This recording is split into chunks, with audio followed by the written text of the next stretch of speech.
Okay, so we're going to show you how to do a power cleaning on the MP2410, which is suggested to be done in the morning, but we want to show you for demonstration purposes, and so morning or at nighttime. Okay, so depending on like how much volume you have or you're doing during the day, but what we want to show you is exactly how to do a power cleaning. So you see the menu.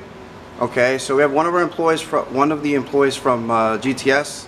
That's one of our clients, and so you can see on the screen there that it shows that it's ready. So at that point, when you're on the home screen, let's consider the home screen, what you're going to go do is going to go straight to the menu button, which is located on your right. Scroll down to where it says maintenance, and after that go down to where it says cleaning,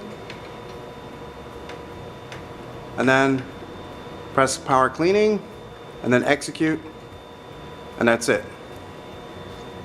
Usually it takes about maybe anywhere roughly about between 3 to 5 minutes, and then you're all set. And after that, you should be ready to continue operation.